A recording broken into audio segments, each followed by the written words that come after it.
sa iyong ipapapala sa buhay natin. Proverbs chapter 4 verses 20 hanggang sa mga sumusunod na talata. My son, pay attention to what I say. Turn your ear to my words. Do not let them out of your sight. Keep them within your heart. For they are life to those who find them and help to one whole body, one soul body. Above all else, church, guard your heart, for everything you do flows from it. Keep your mouth, flee from perversity, keep corrupt talk far from your lips mula sa aking bibig. Let your law, ang ating Panginoon, straight ahead. Fix your gaze directly before you. Give carefully thought to the paths for you. Verse 26. Give carefully thought to the paths for your. Do not turn to the right or the left. Keep your foot from evil. Aside po natin na sabay-sabay sa Tagalog. Tagalog po, tingnan natin sa Tagalog. Kayo po umasa sa Tagalog. Nang sabay-sabay, aking anak 1, 2, 3, 2.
Limang bagay na babantayan o limang bagay na dapat natin pakaingatan sa buhay natin.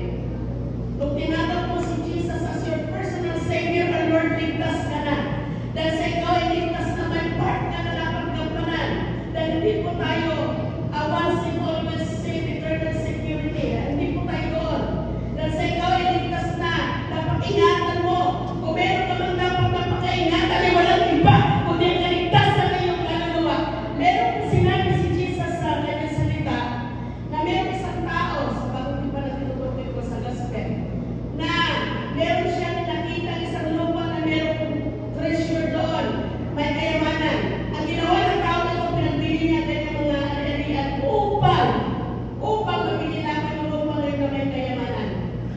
At yung kayamanan na yun ay hindi, wala kayong tinutukoy kundi ang kaligtasan ng iyong kaluluwa. Kung tinanggap mo ulit ko, kung tinanggap mo si Jesus Christ as your personal Savior and Lord, ligtas ka na. Dahil sa ikaw ay ligtas na, dapat gampanan mo, ingatan mo, huwag mong pagkawalan ang kaligtasan na tinanggap mo mula sa ating Panginoon Jesus. 5 things to guard. Huwag niyo po nakalimutan ang mensaheng ito. Ang mensahe ito binigay sa akin nung nakarang buwan pa. At nagpipray ako kung saan ito ipangaral. 5 things to guard.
Bantayan natin ang ating mga mata, ibig sabihin yung ating paningin.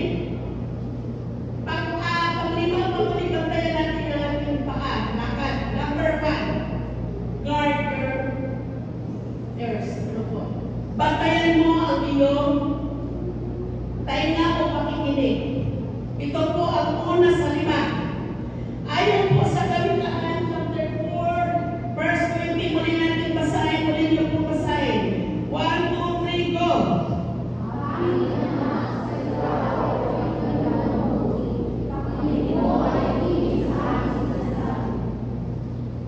Ganda. Aking anak. Salita ko ay pakikinig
Baguio, kumukuha naman siya ng mga gulay doon at tinitinda niya dito sa Rosario. Mabalik po, sipag.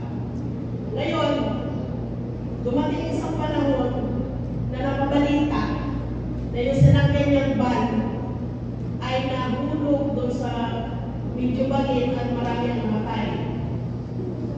Sugatan at namatay. Isa daw siya doon sa namatay. Yun ang mabilis yung balita. Di ngayon, nanatong lang po ako, yung pamilya ng kapitbahay, siyempre, nagkalagulo na. Sino naman ang hindi iiyak na yung nanay na mabait ng sipag ay napasama ko sa disgrasya, di iyakan sila kung iyakan. Sabi ko, bakit ano nangyari? Bakit maya-maya, nung tapos na sila nag-iyakan, dumating naman ibang sinasabi nila nakasama sa disgrasya. Di nung nakita nila yung babaeng ano pala buhay sa istorya pinatay nila, ay iyakan naman. Kung na naman ang iyakan ng buhay. Di ngayon nahipas-pasa na sila. Nasusundan mo ba ninyo ako? Pag nasusundan ninyo ako, sabi ka na malakas namin. Nung nahipas-pasa na yung mga taong nag-iyakan, sabi noong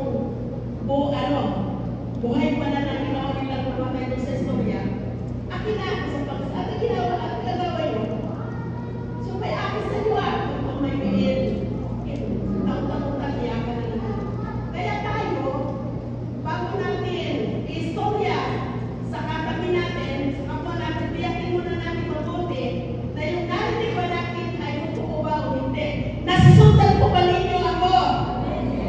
Ngunit, ang sabi ko po kanina, pagdating sa salita ng Diyos, igiling natin mabuti ang ating patinig sa kanyang salita.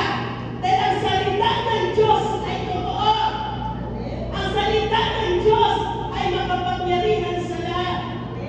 Kung sinabi sa salita ng Diyos na itinakda sa tao na minsan lamang mamatay, pagkatapos ay magbubog, igiling mo yung paningin mo. Yung pandinig mo. Ikiling mo yung pandinig mo sa sinasabi sa salita ng Diyos.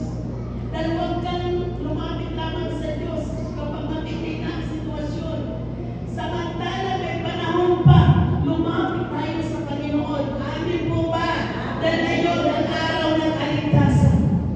Kung sinabi na salita ng Diyos, sa sino ng langit at lupa, ang kanya lamang pangalan ng binigay ng Diyos na sukat ang kaligtas ng tao, huwag ka nang mag-isip na nakatuwiran ng iba.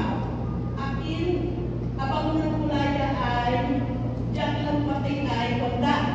Pero sabi sa salita ng Diyos, hindi religion ang makapagligtas sa iyo, kundi ang relasyon mo sa ating Panginoon. Amen! Kung sinabi sa salita ng Diyos sa Hebreo 4 verse 11, kung nandiyan ba, basahin ko. Basahin niyo po, 1, 2, 3, go.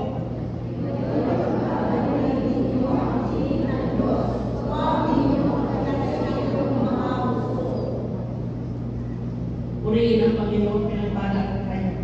Ngayon, kapag narinig ninyo ang tinig ng Diyos, ano sabi? Huwag pagmamatikasin ang inyong puso. Totoo ito na sinasabi sa salita ng Diyos. Alalahanin mo ang may ligtas sa'yo sa panahon ng iyong kabataan. Bago dumating yung panahon ng kaguluhan, saan makikita yun? Ecclesiastes chapter 12 verse 1. Kapag nangusap ang salita ng Diyos totoo, at paano mo mapakinggan ang boses ng Panginoon? Hintayin mo ba na may magsasalita? Baka may matay ka. Paano sa paraan na mapakinggan mo ang salita ng boses ng Diyos? Katulad ng ganito, kapag meron na naman sa salita ng Diyos, huwag natin pamatikasin ang ating puso sapagkat ngayon na naroon ang kaligtasan. At imposible din, nasabi ko kahapon sa mga nabautismo ng tubig. Imposible din na nalagok isang Kristiyano kapag hindi pinagkulay-kulayan ang salita ng Diyos. Sabi ko nga sa inyo paulit-ulit, nung nasa airport po ako ng South Korea, may pa ko doon, nabasa ko po yung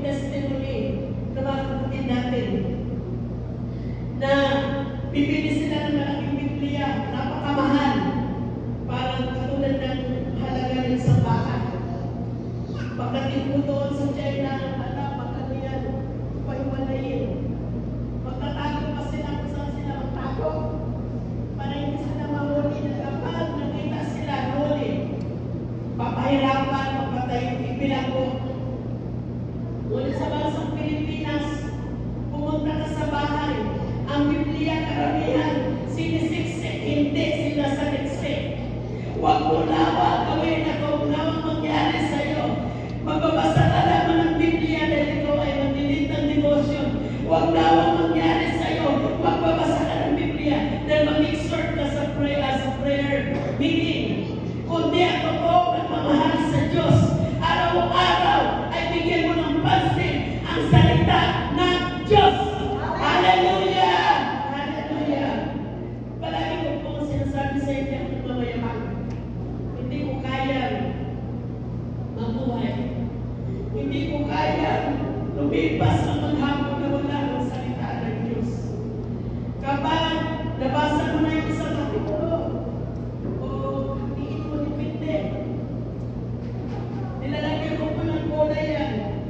Ibig sabihin natapos ko na kong basahin. At kahit tapos ko na po yung Psalms 23, Psalms 91, yung pinagpalit-palit na kung araw-araw na pinabasa yan. Maraming nagsasabi, Lord, I love you. Mahal kita, Lord, Pangasinan, nararo ka kagagawan. Subalit, kapatid, huwag kang maging sinungaling. Nahawakan mo ba? Pinabasa mo ba? Pinagpupulay-pulayan mo ba ang salita ng Diyos araw-araw? Kapatid, paulit-ulit na ito. Darating na ang Panginoon sa isang malinis na iglesia. Ngunit tiyakin mo lamang na araw-araw ang salita ng Diyos ay may buwan sa puso mo. Amin po ba?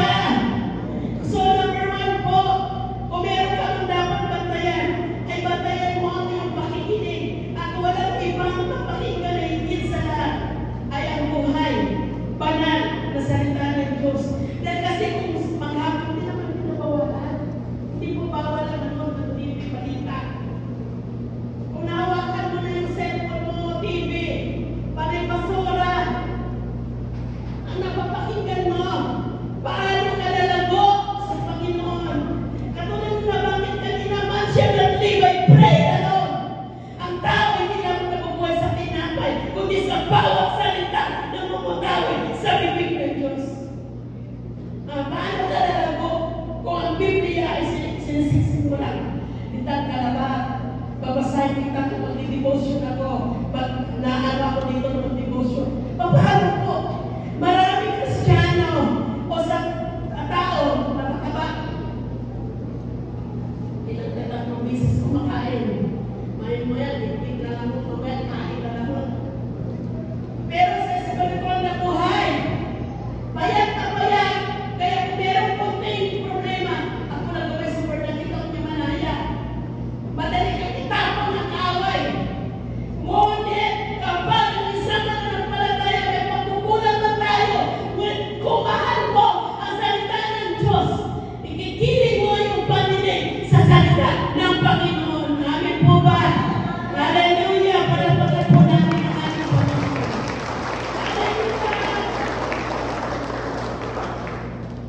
Number 1, patayan mo yung pakikinig. Patayan natin ang ating pakikinig. Dahil alam mo na ganito, God, kung yun ba'y dapat mo pakaingatan yung narinig mo o hindi. Alisin natin yung mga basura sa ating pandinig. Number 2, na dapat natin bantayan. Bilang mananampalataya. Number 2, bantayan natin ang ating puso. Makatalino po kayo. At kung meron kang dapat na malusog sa ating pisingan ng katawan, ay walang iba, kundi ang ating puso. Spiritual na sapin. Basahin po natin ang Kapitulo chapter 4, verse 23. Sige, basa. 1, 2, 3, go.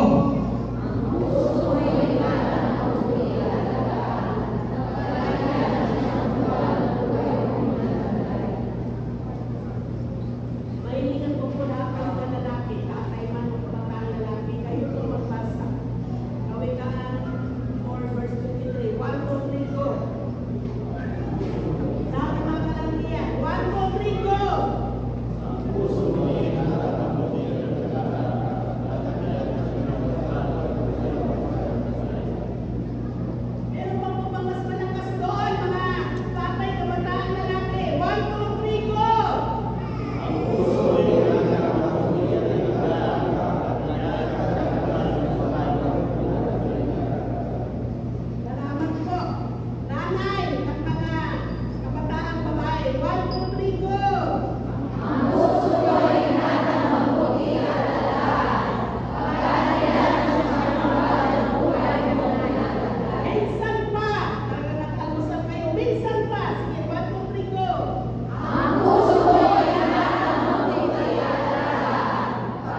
magdakila sa pangalan ng Panginoon.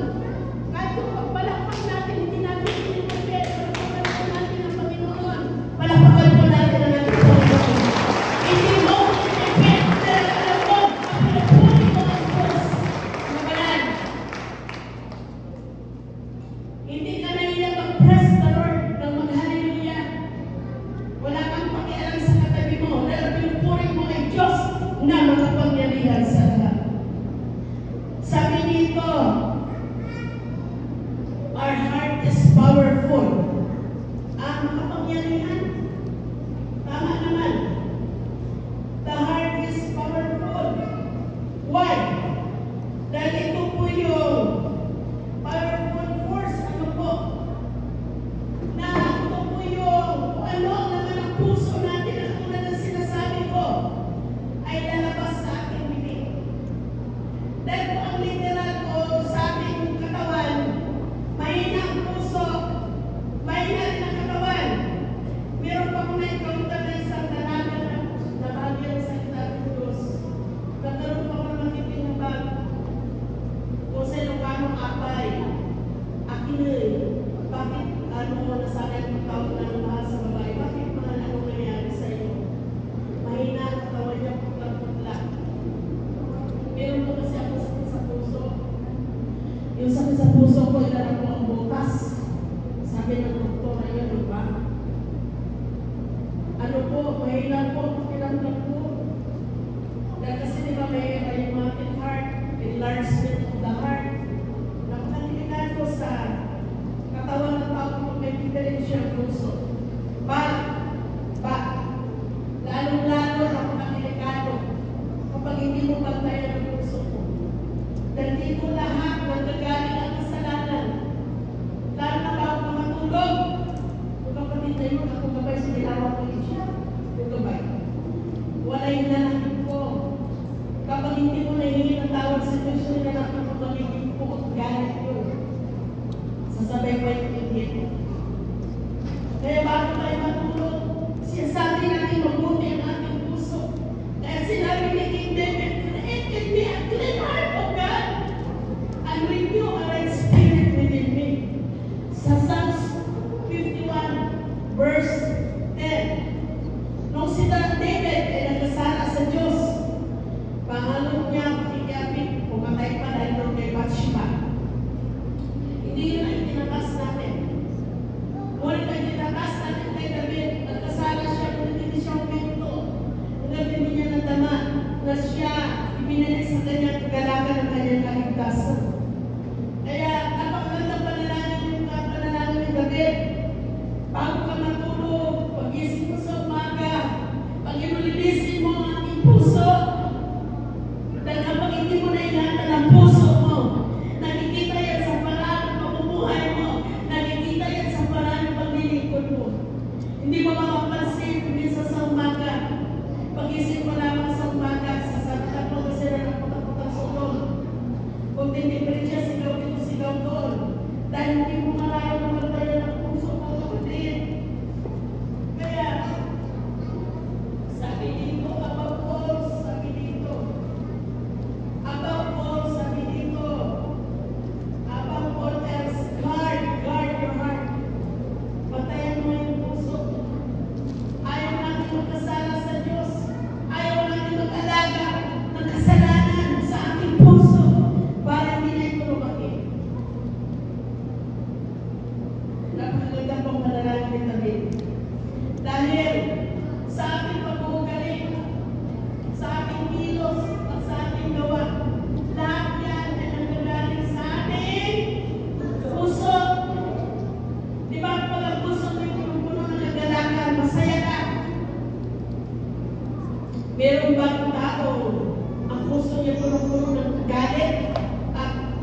ang iyong puso. Dahil kung ano ang laman ng puso natin, lalabas sa ating bibig, makikita sa paraan ng ating pamumuhay, makikita yung kagalakan mo na maglingkod sa ating paraan. Yun ang nasa puso mo eh. Yun ang nasa puso mo. Parangalan ang Diyos, sambahin ang Diyos, para nagdakilain ang Panginoon na higit pa sa lahat ng bagay sa mundo. Number 3, pangatlo na po tayo. Ano yung pangatlo natin dapat nabantayan?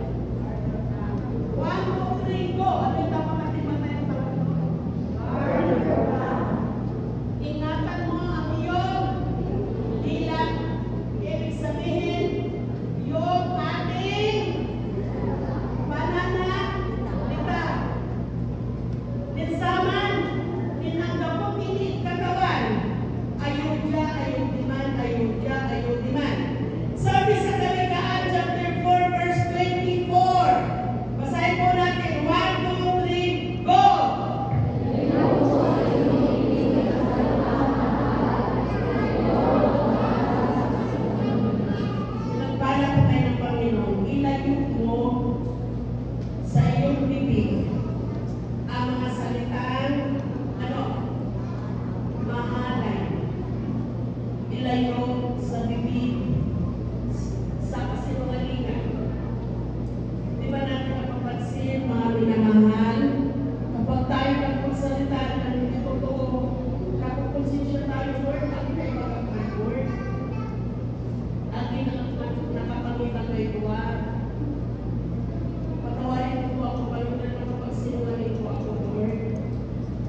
words of my mouth and the meditation of my heart be acceptable unto thy sight, Lord, my strength and my deliverer.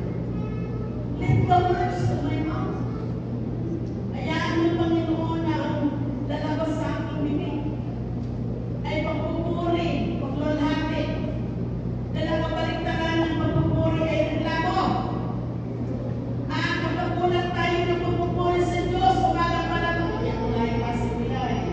Nagkapoy na siya, nagkapoy niya, nagkapoy punta, nagkapoy puluman, si asawa ka nila, ibait at kabaligtaran. Subalit kapag ang puso mo, yung paninig mo, yung puso mo, and then yung ating po pananalita, ay nakabase sa salita ng Diyos. Kahit ano man ang sitwasyon, ay nagpupuri ka pa rin at nagpapasalamat sa ating Panginoon. Hallelujah! Kaya sabi ni David, ulitin mo po, lift the words of my mouth. Pakontrol natin ang ating dila sa pangyarihan ng banal na Espiritu. Pakontrol natin. Dahil ang Panginoon po ay may kapangyarihan baguhin ang ating po mga pananalita. Number 4. Ano yung pang-apat na batayan natin? Una, bakit niyo po una ang dapat natin batayan ay batayan mo ang iyong, batayan mo ang iyong, batayan mo ang iyong, pang-apat po, guard your eyes. Bantayan mo ang iyong mata. Bantayan mo ang iyong paningin. Ang sabi po sa Balikan chapter 4, verse 24, basahin po natin. 1, 2, 3, go!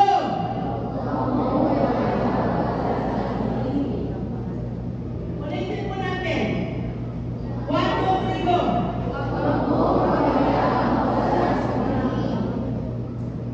Sabi po dito sa salita natin, lift your eyes look straight ahead. Sabi po dito, palagi ang inaharap, ano po natin ang ating paningin po ay straight o diretso. Meron po kami napuntahan na bakit ko na po sa inyo. Pastor Joseph, mami ko, family. Nalito po kami sa San Fabian. Maganda po yung lugar. Napakaganda na kasi may pagkakata yung pagkakata. Kaso, may daan po doon bago kami makarating.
kundi ang ating Panginoon Jesus.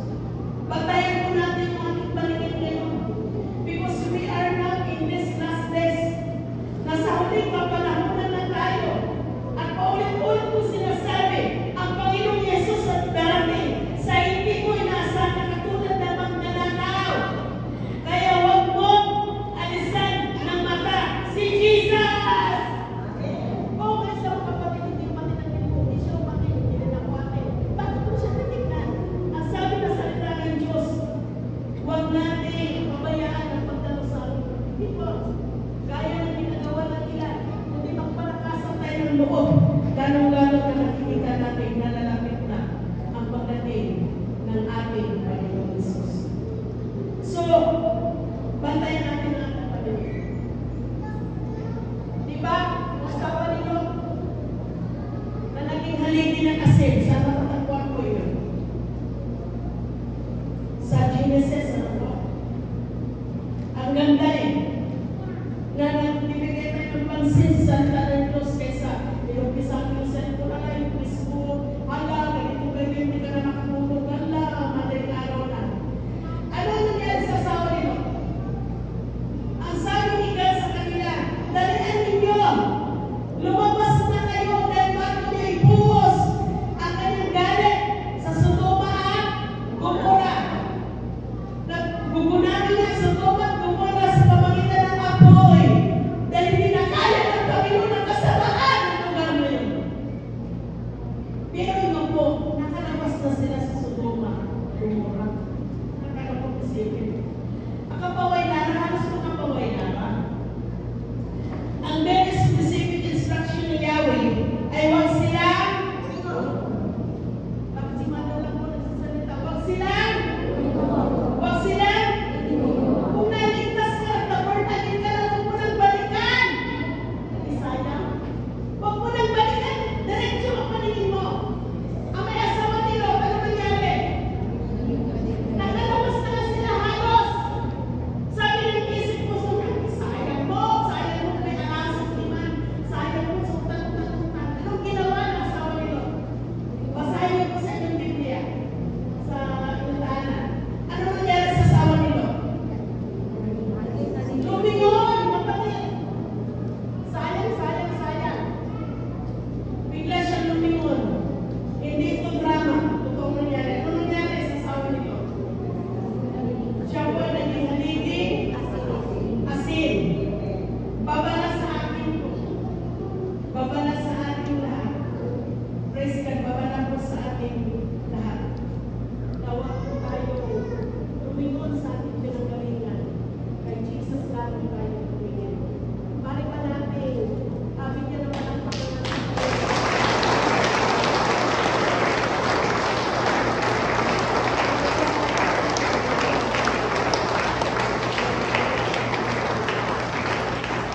Number 5, natapos po sa mensahe. Guard your feet. Ano yung pabantayan natin? Bantayan po natin o ingatan natin ang ating mga paa. Ibig sabihin, ang ating mga lakad. Kung sasabihin ng kaibigan mo, kala dyan mag-upgrade na, ganito tang, mampabultong tayo days. Sabi sa Kawikaan chapter 4 verse 25. Basahin po natin ang sabay-sabay. 1, 2, 3, go!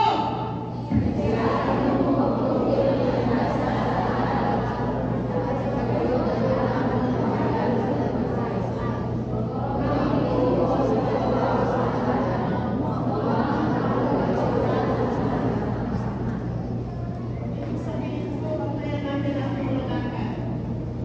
Tanong po na may pagmamahal. Saan magaling pumunta ang ating mga paa?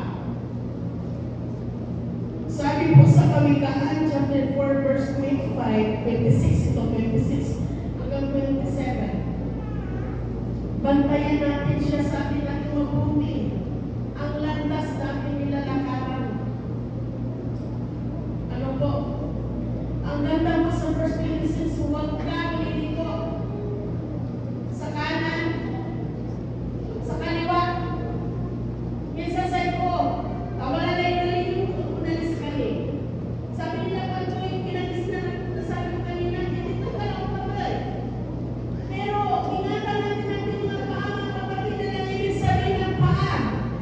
nagsisimbolo ito ng destinasyon na pinipili ko. Amin po ba? Ang sabi dito sa Matthew chapter 7 verse 13 and 14. Dito po sana yan. Basahin po natin. 1, 2, 3, go.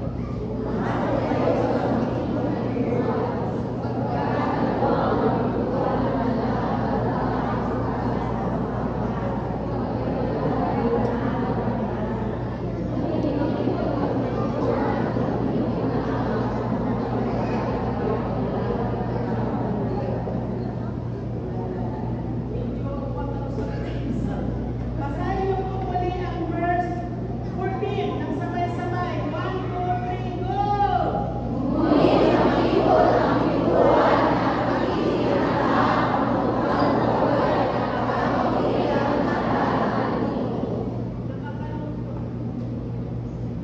Kaunti lamang ang nagkasumpong sa makipot na daan. Ang sabi po sa verse 13, pumasok kayo sa makipot na pintuan, sapagkat maluwag ang pintuan, malapad, sabi po dito, ang daan papunta ng kapamakan. Mas marami ang dumadaan sa malapad, no, malapad na daan. Ngunit ang nakakalungkot naman, ang dulo nito ay kapamakan. Saan na tinutukoy na kapamakan doon sa nagdadaan ng apoy? Kasi sa malapad na daan, libre lahat. Walang magbabawat sa iyo, libre lahat. Kung anong gusto ng tao, yun ang gawin niya. Libre nga po eh. Ngunit ang dulo noon ay kapamakan. Kaya ang panyaya sa ating Panginoon Jesus, ngunit makipot ang pintuan, makikinig. Ngunit ito, kaunti lamang ang dumadaan. Ngunit ang dulo nito ay buhay na walang hanggan. Where will you spend eternity? Saan mo kukulin ang iyong eternidad? Na pag sinasabi ko ito, sabi ko, bakit? Saan mo kukulin ang iyong eternidad? And the word eternidad, eternity ay walang katapusan. Ang ikli ng buhay na sa mundong ito, napakaikli. Ang ngunit, nakakalong isipin sa realidad. Ang mga tao, para kang tingin nila, hindi na sila makakay. O hindi na babalik ang Panginoon. Gawin mo natin, gawin mo tayo. Di ba ang dapat ang paghandaan mo sa kabilang buhay? Dahil wala hanggan po yung destinasyon ng tao. Laging impyerno laging. Saan ang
ako na tinanggap ko si Jesus habang ikaw'y nabubuhay sa ikapitong araw, sa araw ng pagtitipon. Palaganan mo ang Diyos! Kasi linggo, nagsabay ang Christian, mall. Punta tayo ng mall. Sino ang pipiliin mo? Sumamba o palaganan ng Diyos? Purihin ang Diyos. Alam ko na hindi lang si Mother at gano'n. Ang sinsigaw namin ng puso natin, palaganan ng Diyos! Palaganan ng Diyos. Ang paan ay ito ay masipag na pumunta sa gawain ng Diyos. Saan pupunta ang paan ito? Saan mabilis? Saan alis to? Ang paan ito? Ngunit bilang anak ng Diyos,